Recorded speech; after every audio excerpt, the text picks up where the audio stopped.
my plant look like that? 101. Today's lesson is all about leaf blight. And we're going to cover 3 topics: what it is, how do you get it, and what you can do about it. So what is leaf blight?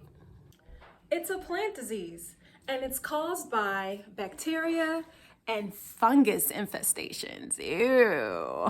So they cause these brown spots with yellow halos around them, and they start off really small, but then they can spread and get bigger and eventually take over the whole leaf. Let me show you some examples.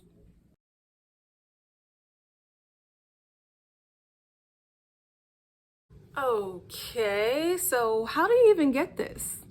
Wet and humid conditions start the infection, and these spores can spread by wind, water, insects, and even your equipment. How can equipment cause an infection? Great question. So basically, let's say you're out there and you're pruning your tomato plant because you see some yellow spots on it. And once you're done pruning your tomato plant, you're like, oh wow, I've got eggplants and zucchini that's ready to harvest. And you just go right on over there and harvest your zucchini and harvest your eggplants. Well, guess what?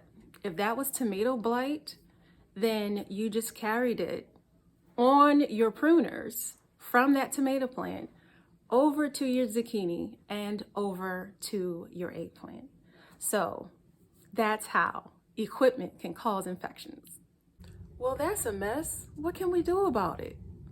So this is one of those things that's really hard to get rid of, but there are a few things you can do to try and help it from spreading and getting out of control. Remove the infected leaves as soon as you see them. Don't wait. Get them off your plant right away. Keep your foliage dry. Bottom water only. Bottom water only.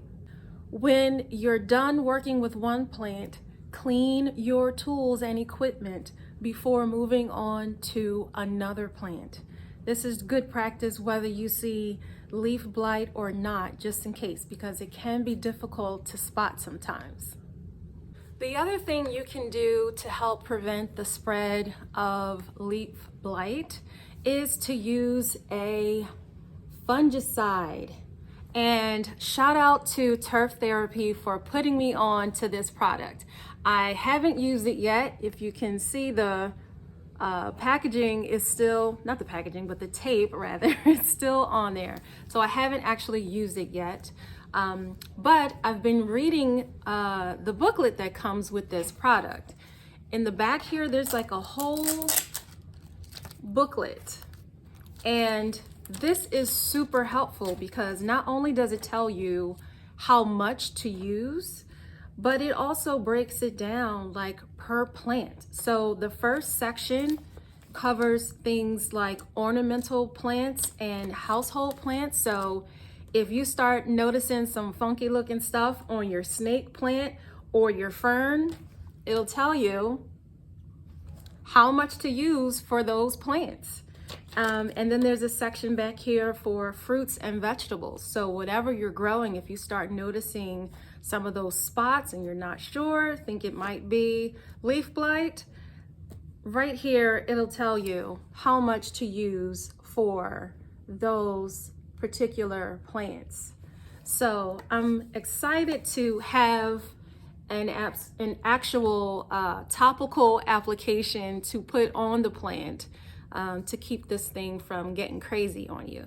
And this is what it's called, Copper Fungicide, and it's by Captain Jack. All right, I will put a link in the description if you're interested in checking this out. Now, although you can apply this as soon as you see leaf blight, you are better to use it before it even comes. So if you know it's humid, if you know it's been raining a lot, if it's outside, or you have wet soil, go ahead and apply this to prevent the blight from even coming in the first place. That's the best application of this product. Before I end today's class, I've got some homework for you. If you enjoyed this class and you would be interested in taking Why Does My Plant Look Like That 102, please leave a 102 in the comments section down below. And we'll discuss another topic that can happen to your plants in a future video. Thanks so much for watching. Class dismissed.